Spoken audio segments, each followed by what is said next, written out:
My parents stole my 120k MBA, fund for my golden sister's dream house. Reddit family 120,000 was the price of family bonds. 20 years of social status destroyed by one wrong decision. 2 daughters, 1 grandmother's gift, and $0 left in the parents' account after the final verdict. This is the story of a devastating betrayal when parents stole their younger daughter's education fund to give to their golden child. They laughed when she threatened legal action, never suspecting that behind her quiet demeanor lay a revenge plan they never saw coming. Before continuing the story, tell me which city you are watching from. I want to know how far this video has come. Don't forget to like and subscribe to the channel so I can send you exciting stories like this every day. Recently, I, 28F, learned that my parents had embezzled my 120,000 MBA money to assist my sister Sarah, 35F, and her fiancé James, 37M, in purchasing a home. I'm still trying to comprehend the extent of their betrayal, and the entire scenario feels unreal. Allow me to walk you through the first part of this nightmare. Dad's parents, my grandparents, were extremely well off and always placed a high priority on education. They were traditional in the finest sense of the word. They valued hard work, conserving money, and making long-term investments. I didn't get to visit them very frequently because they lived in a different state, but whenever we spoke or met, they expressed their concern for my future. Education is the one thing nobody can ever take away from you, my grandmother used to say, and now I see how ironic that is. My grandfather died 3 years ago following a brief illness. Even though it was awful, Grandma was still with us. She was the family's pillar of support, recognizing each birthday and accomplishment and sending heartfelt cards and care packages. We also lost her last year. On the day of her death, I was sitting in my apartment going over every letter she had ever sent me. I was unaware at the time that she and Grandpa had been constructing something much larger for my future, but each one included some life lessons and typically a modest check for your education fund. The allocation first appeared equitable when their will was read. My parents' savings and home were inherited. Sarah received family treasures and all of grandmother's jewelry, which was valued at tens of thousands of dollars. A sizable education fund was bequeathed to me, especially for my MBA courses. This money was to be utilized only for my schooling, according to the will. My parents were assigned to oversee it till I required it because I was already employed. I was appreciative at the time that my grandparents had given my future such serious consideration. I never once imagined my parents would tamper with the fund. In retrospect, though, I ought to have recognized the warning indications. Sarah has always been our family's golden child, even from my earliest recollections. It's difficult to say without coming across as resentful, but she was the person my parents loved the most. She was great at all she did. She was incredibly gifted, diligent, and unique. I can still clearly recall graduating from high school.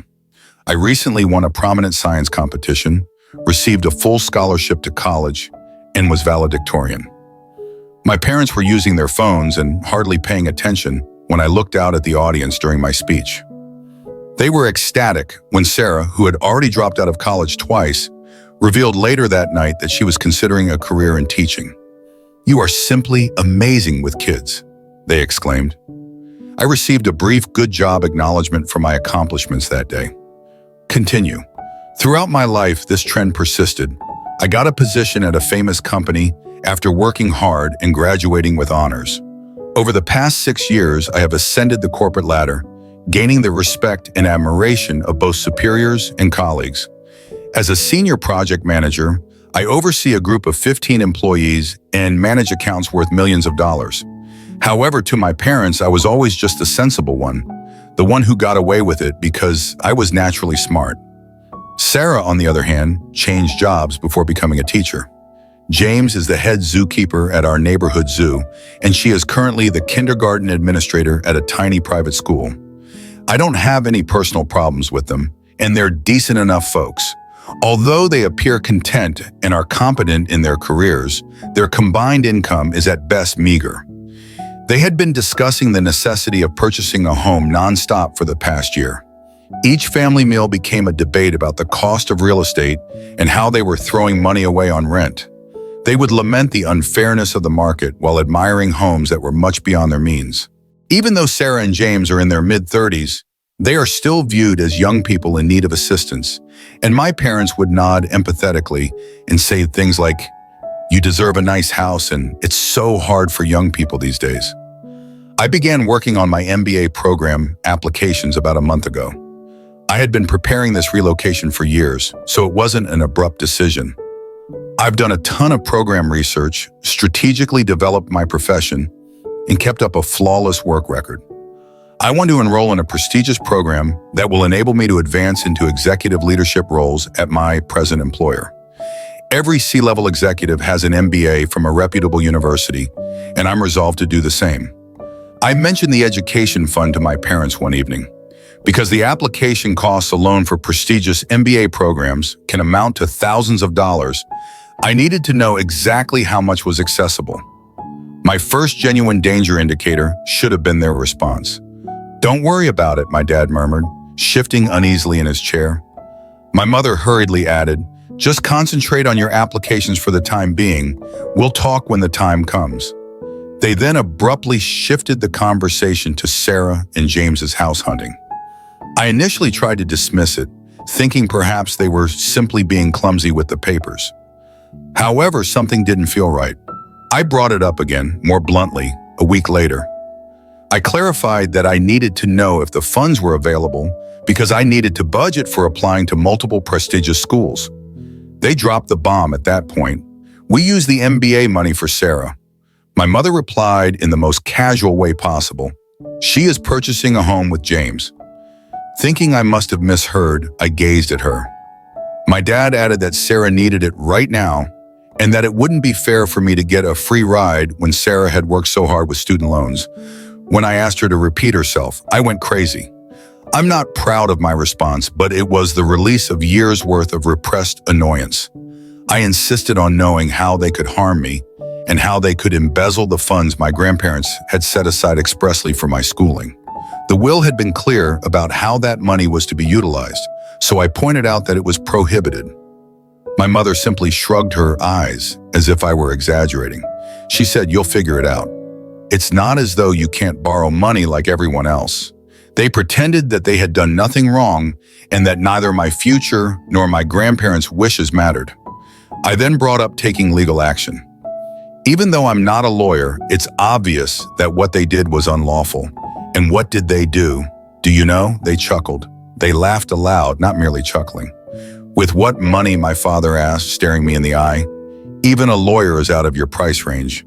Additionally, my mother said, "Don't be silly. This is a family-run enterprise." The humiliation I felt at the time is beyond words. Stunned, I stood there. The realization that they had always viewed me as an afterthought came to me suddenly. Someone whose future they could forego in order to help Sarah. They didn't care about my financial freedom, my prosperous career, or my academic accomplishments. I would remain the underdog forever. I had trouble sleeping that night. I couldn't stop thinking about how my grandparents had trusted my parents to act morally. They were unaware of the true nature of my home life. Since it did not seem worth it, I never told anyone about how I was treated. I mean, I wasn't being mistreated, was I? They simply didn't care about me as much as they did about Sarah. They weren't violent. I arrived at work early the following morning and asked to speak with my employer, Mr. David, in private. Since I started working for the company, he has been a mentor to me. Therefore, he's not just any boss. He has always encouraged me to pursue my career goals and has seen me rise from a junior role to team leader. More significantly, he has experience in corporate law and keeps up relationships with leading law firms. I also intended to get in touch with my dad's cousin, Uncle Michael. He is a prosperous businessman who consistently seemed to see through the partiality of my parents. Although he wasn't there much when I was growing up, he always showed genuine interest in my accomplishments and future aspirations. In addition, he is the only person in my family who has greater influence and accomplishment than my parents. Something inside of me exploded when my parents made fun of me, even though I never wanted things to go ugly. Since I've always been the quiet one, the sensible one who never caused a stir, they assumed I had no influence. However, They are going to discover that the daughter they have consistently undervalued is much more powerful than they initially thought. First update. Since my last post, which was 2 weeks ago, a lot has transpired. Things proceeded more quickly than I had anticipated following my visit with Mr. David.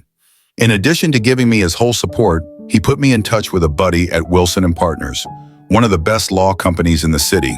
He reminded me, this is about holding your parents accountable and respecting your grandparents' wishes, not just about money. It was enlightening to meet the attorneys. They attested to the fact that my parents' acts clearly violated the terms of the will and their fiduciary duties. Finding out that my parents might be charged with a crime for their acts shocked me the most, and the lawyers found something unsettling. Long before they told me, my parents had begun moving the funds to Sarah's account months before. Uncle Michael's intervention, however, was the true game changer. Within hours of my contacting him on LinkedIn, he gave me a call. He responded in a way that exceeded my expectations. "I always knew your parents played favorites," he replied, "but stealing from their own daughter? That crosses every line. Don't worry about the legal fees, I'm handling everything." Uncle Michael was more than simply a talker. He did something right away. He assembled a group of attorneys with expertise in estate law and engaged a forensic accountant to track down every penny of pilfered money. They gathered enough proof in a matter of days to demonstrate that my parents had spent months draining the college money in a methodical manner. The initial altercation took place on a Friday. I was called by my parents' attorney in an attempt to reach a family settlement. In exchange for me dropping any legal action, they promised to cover some of the MBA expenses. Uncle Michael responded harshly, saying, "You will either be charged with a crime or return the entire sum plus interest and penalties. No negotiations will take place." The response from my parents was invaluable. They began sending me mails nonstop. "How could you involve outsiders in family matters? We were going to help you eventually. You're destroying this family." Without replying, I sent everything to Uncle Michael's legal team. He then disclosed the second part of his strategy. In addition to pursuing the money, he is advocating for a thorough examination of my parents' financial transactions, implying that there may be further irregularities that we are now unaware of. Yesterday, Sarah finally spoke up. She claimed in a lengthy email to me that she was clueless about the source of the house money. "Mom and Dad said they had savings set aside for us." She wrote in her letter, "I never thought they would steal your money." She concluded by requesting that I exercise common sense and come up with a family solution. I showed Uncle Michael her email. His answer was straightforward. Send it on to the attorneys. It is proof that she was aware of the money after it had already happened, but she did not try to return it. She is therefore complicit. This morning was the most fulfilling time. In a hurry, the lawyer for my parents called Uncle Michael. The forensic accountant apparently found that my parents had started utilizing their power of attorney to transfer money even before my grandma passed away. This can greatly increase the charges. Right now, my parents are making a valiant effort to turn around. Mom begged me to contact them in a heartfelt voicemail, stating that they would find a way to pay back the money. Although Dad acknowledged in an email that they may have made a mistake, he maintained that they were just trying to help the family. Uncle Michael gave straightforward advice. Avoid answering anything. Give them a panic. When you were weak, they made fun of you. Now it's their turn to feel helpless. All of this has been made possible by Mr. David's tremendous assistance. In addition to producing an excellent reference letter, he has already approved my leave of absence for when I begin my MBA school. He informed me today, "You're displaying remarkable composure. Not many people could handle this situation with such professionalism. Unless my parents return the entire cash plus fines, the legal team is getting ready to bring official charges the following week." Uncle Michael predicts that in order to pay for everything, they will have to sell some assets. But in his own words, that's their problem, not yours. Until this is addressed, I will be staying with a friend. Building security had been told not to let my parents into my apartment when they attempted to arrive.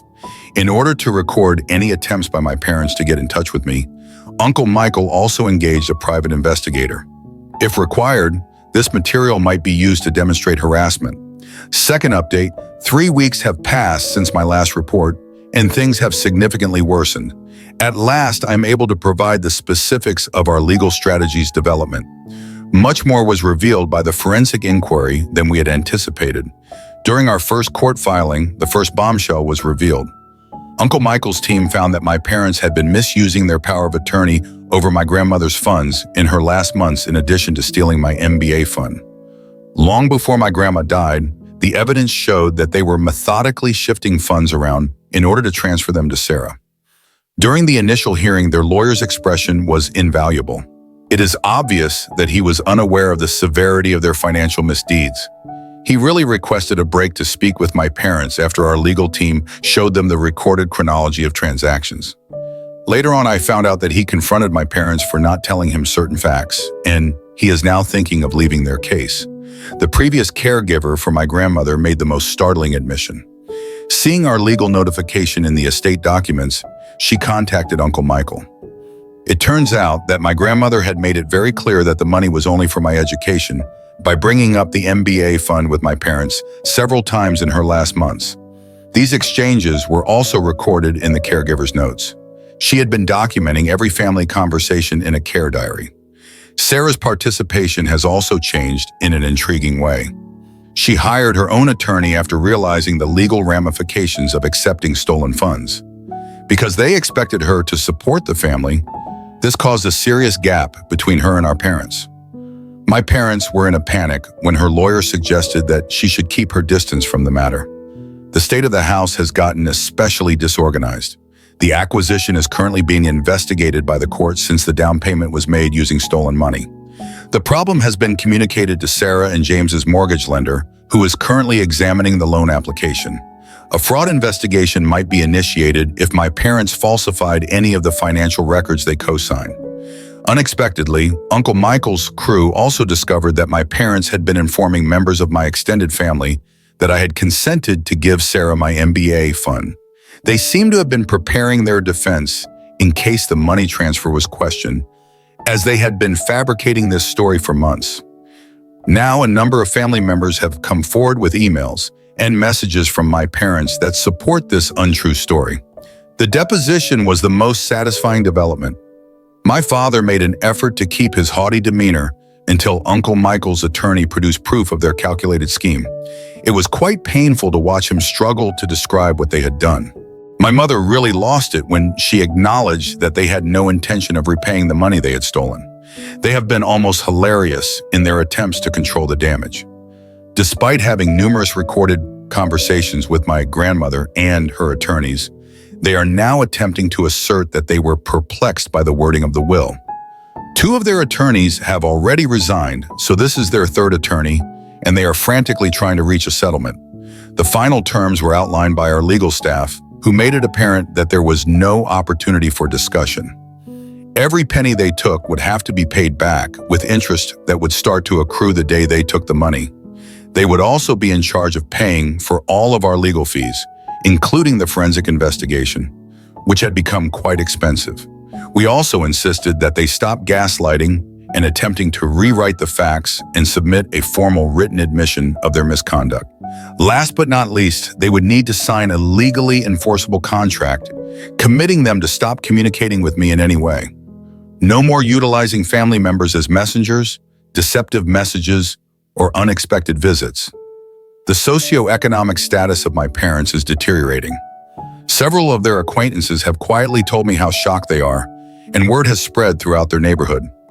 My father's golf club is reconsidering his membership, and my mother's bridge club asked her to resign as treasurer. People don't feel comfortable hanging around with someone who would steal from their own child, it turns out. Sarah's circumstances are also getting worse. Concerned about having a principal embroiled in financial malfeasance, the board of directors at her school has set a meeting to review her position. Because James co-signed in loan documents that may include misleading information, their place of employment is undergoing an ethics assessment. The last development is quite pleasing. Do you recall how my folks snickered when I brought up the idea of filing a lawsuit? In order to stop any more financial fraud, Uncle Michael's team recently submitted a motion to freeze their assets. Within hours, their attorney contacted them, pleading for a settlement conference. Uncle Michael is still brutal in his methods. In response to my parents' attempts to persuade him to be loyal to the family, he sent a caustic email with the entire extended family copied on it. Family loyalty? You lost any right to talk about loyalty when you stole from your daughter and laughed in her face. Get ready to face the consequences of your actions. My parents are getting really upset because I haven't spoken to them at all. They have turned to using friends and family to get in touch on their behalf, but each effort simply strengthens our allegation of harassment. Every day, their desperation becomes more apparent. Third update. 4 months have passed since my last update, and I can now finally reveal the story's resolution. The outcome of the last court procedures is more heartbreaking for my parents than any of us could have imagined. Allow me to explain how justice was ultimately achieved.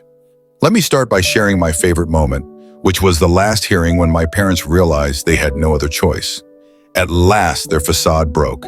In her closing remarks, the judge was very severe, describing their behavior as a calculated betrayal of both their daughters and their own parents' last desires. She said in particular that they showed a startling degree of moral decay in their laughter at my first legal threat. In the end, the forensic analysis showed that my parents had been preparing this heist for more than a year before my grandmother's passing. They had methodically made up fictitious family contracts and documented fictitious discussions regarding my voluntarily relinquishing the MBA fund. According to the court, their actions were considerably worse because of their premeditation. The fines were hefty. In addition to returning my MBA money plus interest, they were mandated to pay punitive damages that nearly doubled the initial amount. The judge justified the severe punishment by pointing to their deliberate malice and repeated attempts to mislead the court. The fascinating part is that my parents had to sell their home, yes, the home they inherited from my grandparents, in order to pay these charges.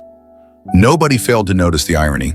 They have significantly downgraded from their previous way of life to renting a modest apartment on the outskirts of town.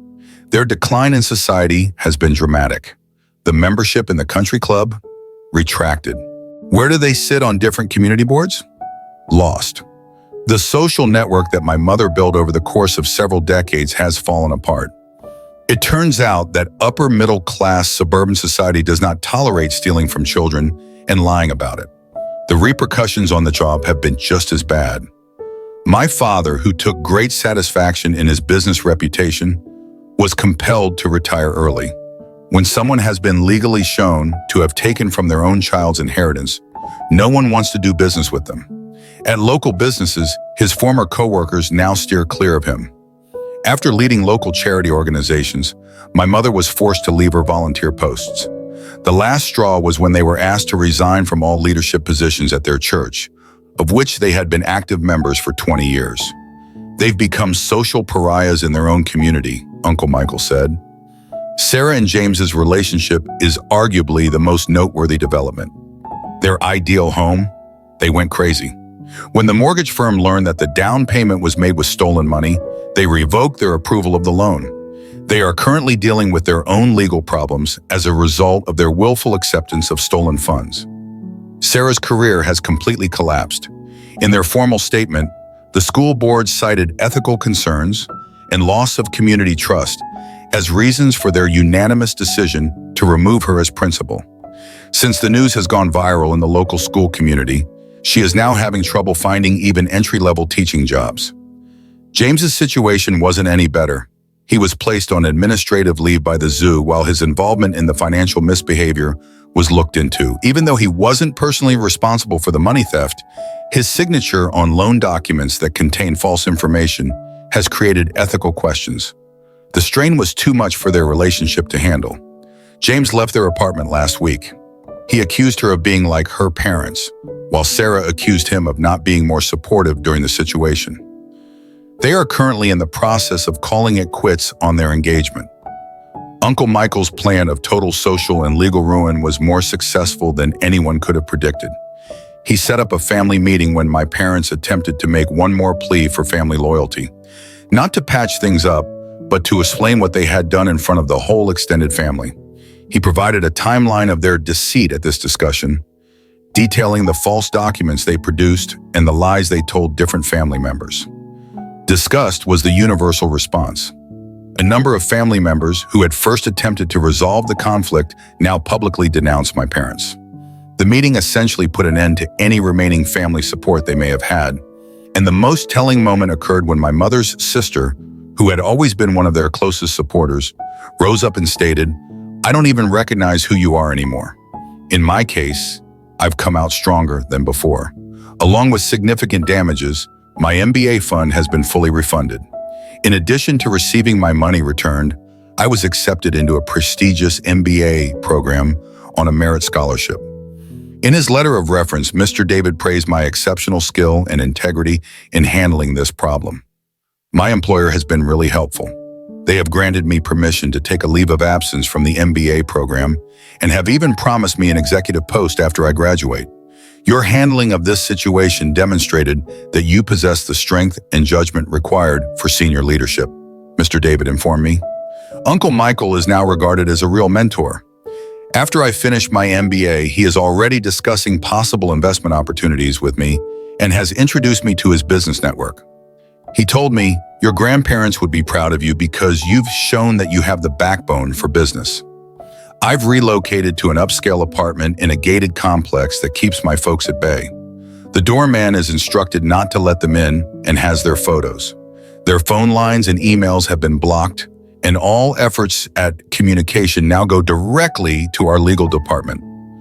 The last turn of the blade, James used to work at the zoo, which is just next to my parents' new apartment. They must view the location that symbolizes the start of their demise every day. According to Uncle Michael, karma can be humorous at times. Someone in their social circle wrote me an anonymous letter yesterday. "It seems that my mother stays at home most of the time, only out for essentials. It has been reported that my father spends hours sitting by himself at a nearby coffee shop, gazing off into space. The social calendar they used to have is now absolutely vacant." I find myself thinking about my grandmother's statement, "Education is the one thing nobody can ever take away from you," as I get ready to begin my MBA school. She was correct. With her foresight and Uncle Michael's assistance, I've now not only safeguarded my education fund, but also imparted a lifelong lesson to my parents. Life sometimes throws us into situations we can't foresee, challenges that can leave us overwhelmed. But at the same time, these are opportunities for us to grow and discover our inner strength. Looking back at the difficult journey I've gone through, it feels like I've just stepped out of a massive storm, a storm that not only threatened my future, but also tested my endurance and determination. The sleepless nights, the whirlwind of emotions while facing my family, those moments changed me and made me look at life in a completely new way. But through all those struggles, I learned that if you believe in yourself and never stop fighting for what you truly deserve, justice will eventually come. Sometimes we face situations that make us feel like everything is against us. I once thought that family, the people closest to me, would always be a steady foundation. But those very people were the ones who forced me to confront a painful lesson about betrayal. Nevertheless, through each of these moments, I learned one vital thing. No one has the right to take away your dreams and future, no matter who they are. What happens is not meant to break you, but to help you realize that only you can decide your fate. That's the most valuable lesson I've taken from this journey. Through everything I've experienced, I realize that no matter how unfair life may seem, no matter how much it may make us feel like it's unjust, justice will always find its way back to where it belongs. I didn't want things to escalate this way, but it was my persistence and my belief in what's right that helped me reclaim what was rightfully mine. And when I saw the collapse of everything built on lies and deceit, I was more certain than ever that nothing is more valuable than integrity and resilience in life. What I've learned through this whole experience is a profound lesson about the power of persistence and self-belief. Never let anyone, even your closest family, take away what is yours. Each of us has the right to defend our future and must stand firm when wronged. People around us, even family, can hurt us, but only you have the right to determine your life.